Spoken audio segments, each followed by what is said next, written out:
Welcome back to Press Review. As Geneva II went ahead today in Montreux, Switzerland, we'll take a look at the issues that have arisen at the conference and the outlook for a political solution in Syria. But let's start, as usual, with the front pages here in the UK.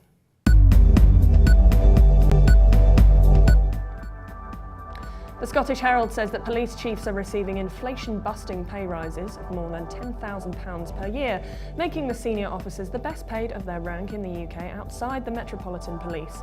The paper says the pay rise is designed to reflect an increased workload. The Herald also says energy firm npower has defended high household gas and electricity bills, saying the country's old and drafty houses waste so much gas and electricity. The Guardian features a headline saying financial documents have revealed that more than a dozen family members of China's top political and military leaders are making use of offshore companies based in the British Virgin Islands. The Guardian also mentions the Drax protest story, in which 29 protesters were convicted in 2009 after they blocked a train carrying coal from going into the Drax power station in North Yorkshire.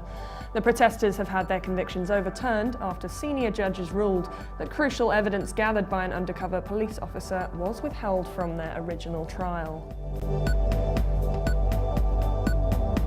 The Times reports that Home Secretary Theresa May has challenged many Conservatives, including David Cameron, on the stop and search policy. The article says that despite her reputation as a hardliner on law and order, May is convinced that stop and search causes resentment at the wide-ranging power of officers.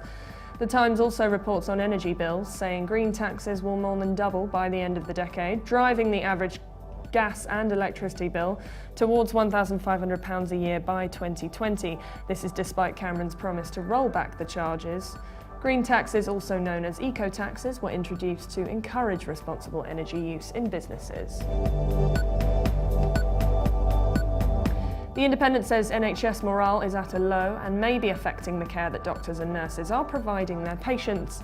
Declining staff morale comes from a combination of budget cuts and government-led criticism of the service. The paper also features a picture of Gabor Vona, leader of the Hungarian nationalist party Jobbik, which will hold a rally in London this weekend. The party is said to share a set of core values with the BNP. May has been urged to ban the party from staging the rally.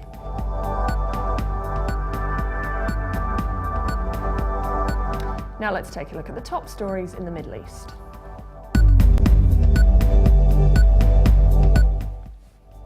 The Lebanese Daily Star reports direct from Beirut, saying the vast division between opposing sides in the Syrian conflict showed in opening statements at the conference.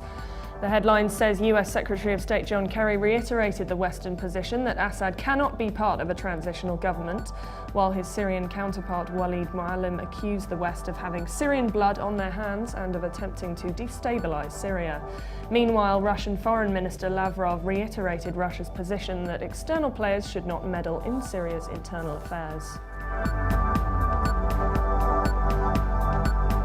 The Jordan Times front page says Jordanian Prime Minister Abdullah Ansur has said Geneva II will not be able to restore stability in Syria, but may trigger talks that would hopefully end with such a solution. And regarding Middle East peace talks and John Kerry's efforts to push the process forward, Ansur said that Jordan would under no circumstances accept any foreign soldier on its turf or any Jordanian troops on Palestinian land. The Gulf News reports on the suicide blast in Beirut ahead of Syria talks. The paper also says that in Abu Dhabi, sentences of 3 months to 5 years have been given out to suspects guilty of belonging to an Egyptian Emirati branch of the Muslim Brotherhood. The defendants comprise 10 Emiratis and 20 Egyptians. The Jerusalem Post mentions Canadian Prime Minister Stephen Harper's recent diplomatic visit to Israel. The paper says he is unapologetic for his strong support of Israel. The paper also says that Netanyahu will attend Davos, where he plans to address the forum and meet on the sidelines with John Kerry. Now let's take a look at the top headlines from international papers. The New York Times features a picture of Chris Christie, who has just been sworn in for a second term as governor for New Jersey, saying it has been a sober start. The paper also says, if accurate, evidence of widespread torture in Syria reveals mass war crimes. Le Figaro features a headline on the topic of the French left, saying the government is implementing reforms to divide the right and reassure core leftist French voters. Mariage pour tous, homosexual marriage, has been hotly debated in France over the last few years, along with other controversial issues such as euthanasia. The paper also mentions taxes, saying Hollande may lower taxes as early as 2015.